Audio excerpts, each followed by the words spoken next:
Do I need to take down my sun catcher? Is that distracting? I'm gonna leave it up.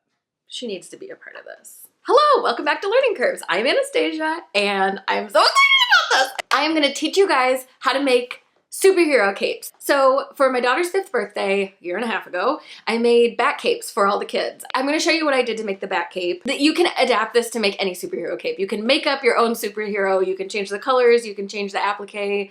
I made 20 Batman capes, and I'm gonna show you how to do it. We're gonna break this up into 3 videos. Part 1 is going to be supplies, what you need and how much of it you'll need.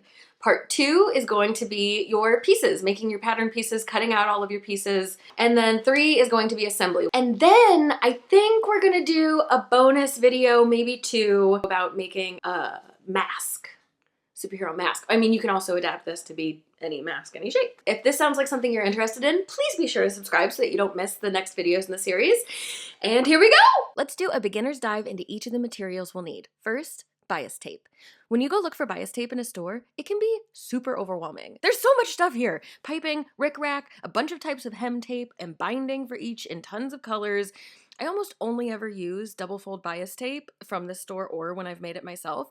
So I realized I wasn't entirely confident about the difference between single fold and double fold bias tape, nor why is it extra wide. They, from the outside, look to be the same size. So I opened up a single fold package in the store, like the rebel I am, to learn the difference, and I'll share that with you. So what makes bias tape is that it is long strips of fabric that are cut on the bias so that it moves around curves really well. It's not tape like an adhesive, it's more like a strip, like measuring tape or a ticker tape, right? Those aren't sticky. Single fold has each side folded towards the center once. Those are the single folds. On double fold, it's the same thing to begin, but then that entire strip of bias tape is folded in half, so that that's the second fold, the double fold. Well, if you were to do that on the regular width, on the single fold bias tape we're looking at here, it would be half the width, right, of what it is. So it would be half the width of the extra wide. And that is what makes the extra wide extra wide. So if you opened up each of them all the way, the width of the double fold would be extra wide. Does that make sense? No? That's fine. If you're making this back cape, you can just trust me and grab extra wide double fold bias tape in black. If you're making any other cape, grab the color of your choosing. Next up, Velcro. There are so many ways you can secure this cape. Snaps, actually tying it, for that you'll need more bias tape, etc. I ultimately decided that I wanted something that was essentially tearaway for safety, and adding this Velcro was so fast. So let's talk a little bit about Velcro. Do you see how this package doesn't actually say Velcro? That's because Velcro is a name brand, just like Kleenex is a brand of tissues, and rollerblades are a brand of inline skates, and Band-Aids are a brand of bandages. Velcro is a brand of hook and loop tape. Pretty sure the original, right? Cool, huh? So here we're gonna watch me open up this package of 24 inches worth of 3/4 inch wide adhesive back Velcro. So when you purchase a Velcro in a package like this, you'll have 1 strip of the hook side and 1 strip of the loop side. In order to cut these uniformly, I unwrapped each of them and pressed them together. They're not gonna really super lay flat. This was perfect for this project. Let's talk about the adhesive backing. You don't have to purchase Velcro with an adhesive back. In fact, when I am ever going to need to assemble something where I need to stitch through the Velcro, not just to secure it, but maybe I'm stitching 2 pieces of fabric together, I prefer to not have adhesive backing. And that's because I don't want to quite literally gum up the works of my sewing machine or needle. It's just annoying getting that adhesive on stuff.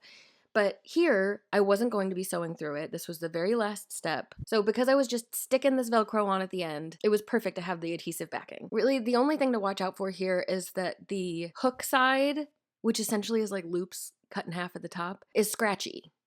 So you just want to make sure that that faces away from the skin, preferably, but also it's like not that big a deal. It's not like you're probably not gonna be wearing the cape naked, you know? Like even if you do, it's not that scratchy. Like, it'll be fine, but if you want to be extra, like moi, that's what I recommend. Now let's talk about our fabric. I used and recommend using 72-inch wide premium felt. Felt comes in a lot of colors, and the way the fabric moved looked pretty cool when the kids were running around. You don't need to use felt, but for this pattern, you will need to use a non-fraying material. The way that you can test this is by pulling on the cut edge of the fabric, and if it frays, it's fraying, and if it doesn't, then it's non-fraying and you're good. Okay, that said, there are so many other cool fabric choices out there that you could use for a cape. Oh man, they have this section that they were calling mermaid core.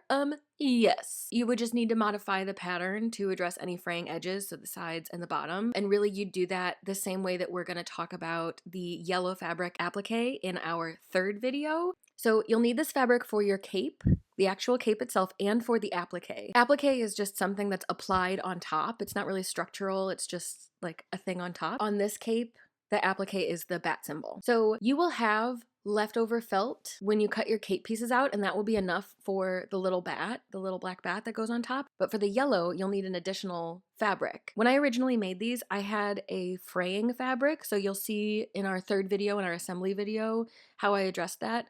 But I really wish, and you'll hear me talk about this ad nauseum, I wish I would have gotten a yellow felt. I do recommend getting a yellow felt. I'm gonna link in the description box affiliate links for all of these supplies. You can just add to cart and make, you know, at least 3 capes out of this. I'm gonna give you enough to make at least 3 capes, and you'll just need to increase the amount of fabric and maybe bias tape depending on how many capes you'll make. Let's talk supplies. I'm going to add all the supplies here, and you can screenshot this at the end. Don't worry, we're gonna be here for a while. I'll tell you when all the information's on here. So this is a very scalable project. For your actual cape material, you need 1 yard for 3 capes. 1 yard is the minimum, but you can also get 3 yards out of it. Take how many capes you wanna make, divide it by 3, and if it is not a whole number, if you have a remainder left, then you need to add an additional yard. So I made 20 capes. Divide that by 3, it's 6 2/3. So I needed to get 7 yards for my 20 capes,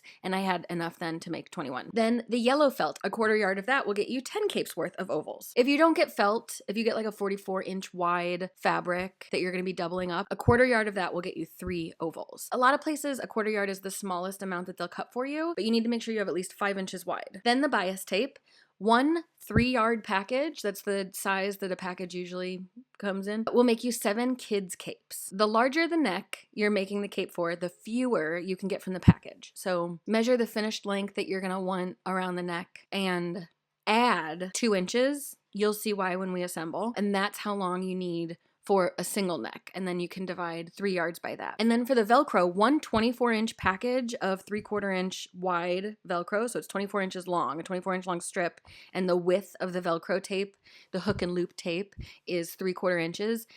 That's enough for 36 capes with the pattern we're using. So you'll probably be fine on that. But if you're making more than 36 capes, buy more than 1 package of Velcro. Now is the time to screenshot the screen. So I have Amazon affiliate links to these 4 products in the description. The fabric is going to be less expensive if you buy it in store. The Velcro and the bias tape is about the same price, but you can literally just add all this to cart and buy it, and you have all your project supplies for this. I added 1 yard of the black fabric, and I had to do a 1/2 yard of the yellow because that was the smallest amount they would sell it in online, and the total is $37.76. So that's enough for 3 capes. If you wanted to make more than 3 capes, you would just need to get more of the black fabric for the amount that I have linked in the description. It's enough yellow felt for 20 capes, it's enough Velcro for 20 capes, but you would need to get more bias tape if you were gonna do more than 7 kids' capes. Cool? If you have questions, put them in the comments, and then myself or someone else can help you do the math to figure out how much you need for the amount that you're making. That's it. Thank you so much for watching. I'll see you next week when we will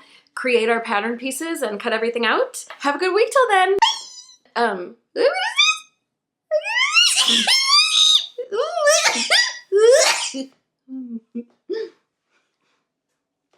That's how I sneeze.